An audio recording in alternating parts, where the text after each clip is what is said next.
Hi friends, ఇక్కడ నుంచి మన ఛానల్లో లేటెస్ట్గా రిలీజ్ అయిన జాబ్ నోటిఫికేషన్స్ పైన కూడా వీడియోస్ అయితే రావడం జరుగుతుంది. కాబట్టి ప్రతి ఒక్కరు కూడా మన ఛానల్ని సబ్స్క్రైబ్ చేసుకొని పక్కన ఉన్న బెల్ ఐకాన్ కూడా ఆల్ ఆప్షన్ అయితే పెట్టుకోండి. ప్రతి ఒక్క వీడియో కూడా మీకు నోటిఫికేషన్ రూపంలో అయితే ముందుగా మీకు అయితే చేరుతుంది. సో రీసెంట్గా మనకి ఇండియన్ కోస్ట్ గార్డ్లో రిక్రూట్మెంట్ కోసం నోటిఫికేషన్ అయితే రిలీజ్ చేయడం జరిగింది. సో ఆ యొక్క రిక్రూట్మెంట్ ఏంటో ఆ యొక్క నోటిఫికేషన్లో ఫుల్ డీటెయిల్స్ అనేవి మనం ఈ వీడియోలో అయితే చూద్దాం. సో వీడియోని ఎవరు స్కిప్ చేయకుండా చూడండి. మీ ఫ్రెండ్స్కి కూడా ఈ యొక్క వీడియోని అయితే షేర్ చేయండి. సో ప్రజెంట్ మనం ఈ యొక్క నోటిఫికేషన్ కనుక చెక్ చేసినట్టయితే ఇండియన్ కోస్ట్ గార్డ్ లో మనకి మినిస్టర్ ఆఫ్ డిఫెన్స్ కింద యొక్క నోటిఫికేషన్ అయితే మనకి రిలీజ్ చేయడం జరిగింది. ఇక్కడ మనకి ఎలిజిబిలిటీ కండిషన్స్ కనుక చూస్తున్నట్టయితే online applications are invited from male Indian citizens. So వాళ్ళు మేల్ ఇండియన్ సిటిజన్స్ కి మాత్రమే ఈ యొక్క ఎలిజిబిలిటీ అయితే ఇవ్వడం జరిగింది. ఎడ్యుకేషనల్ క్వాలిఫికేషన్ కనుక చూస్తున్నట్టయితే నేవిక్ జనరల్ డ్యూటీ, సో దీన్ని జీడీ అని అయితే అనడం జరుగుతుంది. జనరల్ డ్యూటీ దీనికి మాత్రం ఇంటర్మీడియట్ పాస్ అయ్యి ఉండాలి. అలాగే మ్యాథ్స్, ఫిజిక్స్, కెమిస్ట్రీ మీరు ఎంపీసీ ఇంటర్ లో కనుక చేసినట్టయితే ఈ యొక్క పోస్ట్ కి అయితే మీరు ఎలిజిబుల్. అండ్ అలాగే కింద ఇంకో పోస్ట్ అయితే ఇవ్వడం జరిగింది, నావిక్ డొమెస్టిక్ బ్రాంచ్. దీనికి మీరు 10th క్లాస్ కనుక పాస్ అయినట్టయితే ఆ యొక్క పోస్ట్ కి కూడా మీరు ఎలిజిబుల్. ఏజ్ కనుక చూస్తున్నట్టయితే మినిమం 18 ఇయర్స్ నుంచి 22 ఇయర్స్ వరకు అయితే ఉండాలి. అప్పర్ ఏజ్ రిలాక్సేషన్ కూడా ఇవ్వడం జరిగింది. ఎస్సీ ఎస్టీ వాళ్ళకి 5 ఇయర్స్ అండ్ అలాగే ఓబీసీ వాళ్ళకి 3 ఇయర్స్ వరకు అప్పర్ ఏజ్ రిలాక్సేషన్ అయితే ఇవ్వడం జరిగింది.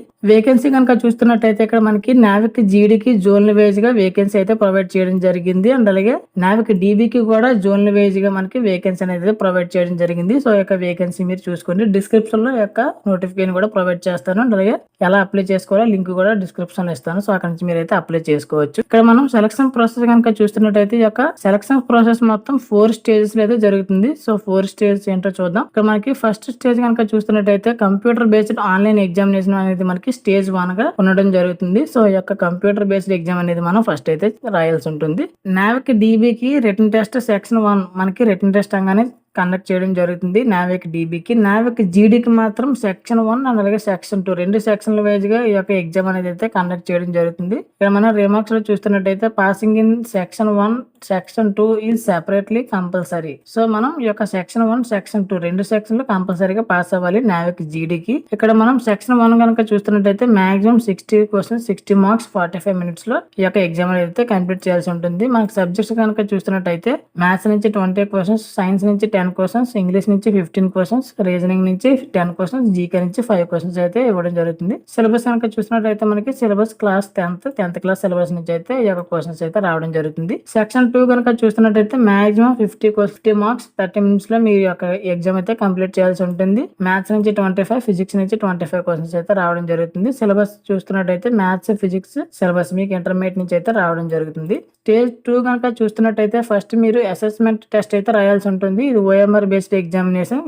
ఇది జస్ట్ క్వాలిఫైయింగ్ నేచర్ లోనే ఉంటుంది. ఇక్కడ చూడండి మెన్షన్ చేయడం జరిగింది. This test is just qualifying in nature and marks obtained will not include final merit list. So ఈ యొక్క అసెస్మెంట్ టెస్ట్ లో వచ్చిన మార్క్స్ అనేది మీకు ఫైనల్ మెరిట్ లిస్ట్ లోకి అయితే కన్సిడర్ చేయరు, ఇంక్లూడ్ అయితే చేయరు.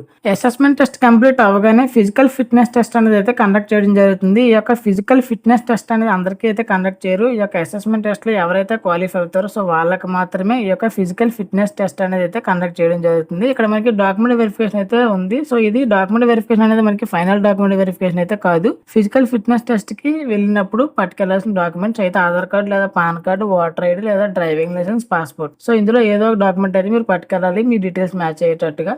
సో ఇది ఫిజికల్ ఫిట్నెస్ కి సంబంధించి document verification. Physical fitness test లో ఎవరైతే క్వాలిఫై అవుతారో సో తర్వాత అందరికీ కలిపి ఫైనల్ మెరిట్ లిస్ట్ అనేది అయితే రిలీజ్ చేయడం జరుగుతుంది. ఈ యొక్క ఫైనల్ మెరిట్ లిస్ట్ లో ఎవరిదైతే నేమ్ ఉంటుందో వాళ్ళందరూ కూడా డాక్యుమెంట్ వెరిఫికేషన్ కి అయితే వెళ్లాల్సి ఉంటుంది. మీ యొక్క ఒరిజినల్ సర్టిఫికేట్స్ అన్ని కూడా పట్టుకొని వెళ్ళి మీరు డాక్యుమెంట్ వెరిఫికేషన్ అయితే చేయాల్సి ఉంటుంది. సో ఇక్కడతో మనకి ఈ యొక్క రిక్రూట్మెంట్ అనేది అయితే కంప్లీట్ అయిపోతుంది. ఆ యొక్క డాక్యుమెంట్ వెరిఫికేషన్ లో ఎవరైతే పాస్ అవుతారో సో వాళ్ళందరికీ కూడా ట్రైనింగ్ అనేది అయితే ఇవ్వడం జరుగుతుంది. ఇక్కడతో మనకి ఈ యొక్క రిక్రూట్మెంట్ ప్రాసెస్ అనేది అయితే కంప్లీట్ అయితే అయిపోతుంది. సో ఈ యొక్క రిక్రూట్మెంట్ కి ఎలా అప్లై చేయాలని చూస్తే ఓన్లీ ఆన్లైన్ లోనే అప్లై చేసుకోవాలి. అది కూడా February 11th నుంచి February 25th వరకు మీరు ఆన్లైన్ లో అయితే అప్లై చేసుకోవచ్చు. అలాగే ఈ యొక్క రిక్రూట్మెంట్ కి సంబంధించి ఎగ్జామినేషన్ ఫీ కనుక చెక్ చేస్తున్నట్టయితే ఎస్సీ ఎస్టీ వాళ్ళకి ఎటువంటి ఫీ అయితే లేదు. రిమైనింగ్ అదర్ కేటగిరీస్ అందరికీ కూడా 300 రూపీస్ అయితే ఎగ్జామినేషన్ ఫీ అయితే పెట్టడం జరిగింది. సో ఇది ఫ్రెండ్స్ ఇవాళ వీడియో. సో వీడియో కనుక నచ్చితే లైక్ చేయండి, మన ఛానల్ సబ్స్క్రైబ్ చేసుకోవడం మాత్రం మర్చిపోకండి.